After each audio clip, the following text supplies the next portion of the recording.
Bonjour à tous, nous nous retrouvons là pour la quatrième Mishnah, Mishnah Dalet. Chamisha Tamim, Chamisha Muadim.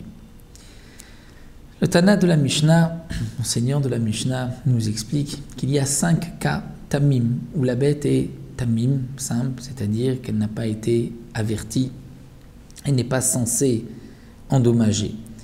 Et il y a Chamisha, 5 cas Muadin, où la bête a l'habitude d'endommager. Nous allons tout de suite expliquer quelle est la différence lorsque la bête est tam ou mouad, c'est combien le propriétaire de cette bête doit nous rembourser.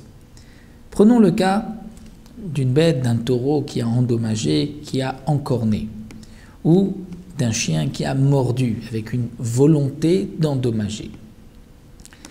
Les 3 premières fois, la bête est considérée comme tam, simple. Elle n'est pas censée endommager. Donc la Torah nous dit que si cette bête a endommagé la première, la deuxième ou la troisième fois, le propriétaire ne payera que la moitié du dégât. Alors qu'à partir de la 4e fois, puisqu'on l'a averti, on a averti le propriétaire de la bête, on lui dit fais attention, ta bête a mordu, a encorné, a endommagé une première fois, une deuxième, une troisième, il se doit de garder sa bête. S'il ne l'a pas gardée, il devra donc payer le dégât tout entier. La Torah a allégé, on va dire les 3 premières fois, le propriétaire de la bête qui a endommagé, il a dit il ne payera que la moitié. Alors le Tana nous dit Abéma une bête, d'une manière générale, Enamouedet, d'emblée, d'un premier abord, elle n'est pas considérée comme avertie, l'oligarque, ni pour encorner avec donc la corne, l'oligof, ni pour pousser avec son corps, puisque pousser dans une volonté aussi de pousser, d'endommager. D'une manière générale, la bête ne pousse pas, n'endommage pas, vélo lichor, ni de mordre, vélo lirbot, ni de s'asseoir sur des ustensiles pour les casser, vélo livhot, ni de donner un coup avec sa patte pour casser, pour abîmer un ustensile. D'une manière générale, la bête n'est pas habituée à endommager de ces manières. Et donc, c'est pour cela que les premières fois, lorsqu'une bête a endommagé, que ce soit avec la corne, avec son corps, ou a mordu, ou elle s'est assise volontairement pour casser un ustensile, casser une cruche, la bête n'est donc pas mouad, le propriétaire ne payera que la moitié du dégât. Au bout de 3 fois, à la 4e fois, le propriétaire devra payer le prix du dégât tout entier.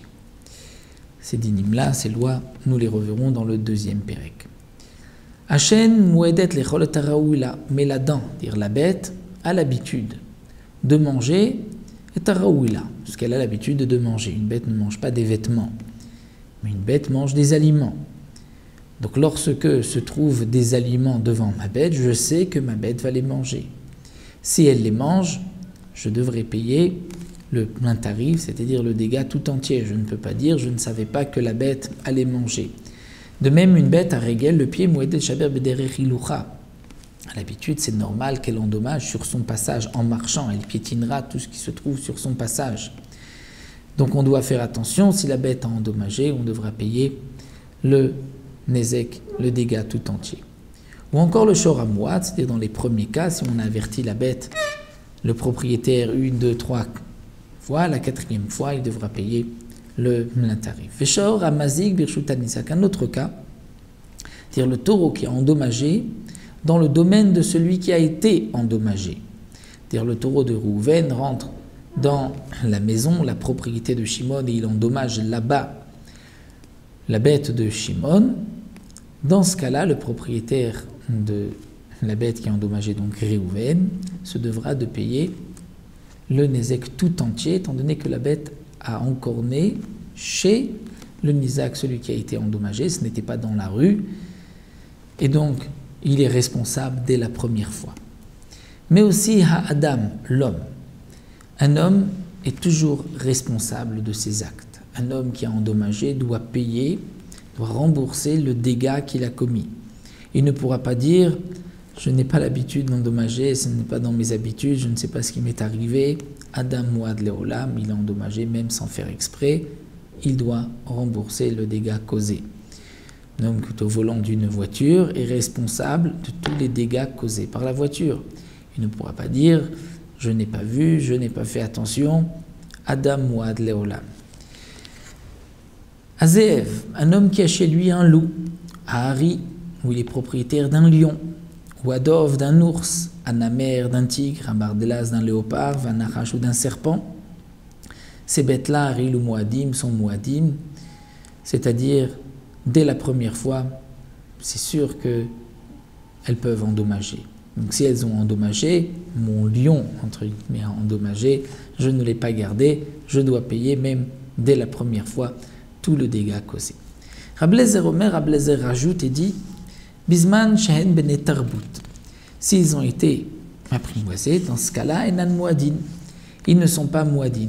C'est-à-dire qu'on peut avoir une bête, un lion domestique, d'après Rablezer, donc il n'est plus Mouad. À partir de 3 fois, il deviendra Mouad comme un chien, comme un taureau. Mais un Nachash, Mouad Olam, le serpent est toujours Mouad. Le serpent ne peut pas devenir domestique. Ma ben tam les Mouad, et quelle est la différence entre une bête qui a endommagé tam lorsqu'elle était simple pour les premières fois et Mouad lorsque le propriétaire avait été averti.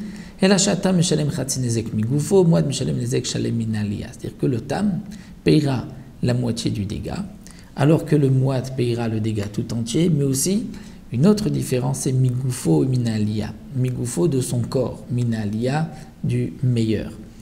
C'est-à-dire que le tam, prenons le cas d'un chien qui ne vaut que 200, qui a endommagé, qui a causé un dégât de 500. Même si c'est la première fois, qu'il donc doit payer la moitié du dégât, 250, puisque le chien ne vaut pas plus que 200, le propriétaire du chien ne payera pas plus que 200. Il pourra même dire à celui qui a été endommagé, tu peux prendre mon chien, voici, il vaut 200, et il ne doit pas payer les 50 de différence, bien qu'il doit payer la moitié du dégât, il ne paye que migoufo, c'est-à-dire de son corps, du prix de la bête qui a endommagé. Alors que le Mouad, il payera nezek shalem mina alia du meilleur. C'est-à-dire que s'il a un chien qui vaut 200, qui est endommagé même pour 1000, il devra payer 1000, et mina alia du meilleur, même si son chien ne vaut que 200. Nous avons terminé là le premier pérec de Masechet Baba Kama. Nous nous retrouvons commencer le deuxième pérec. À bientôt.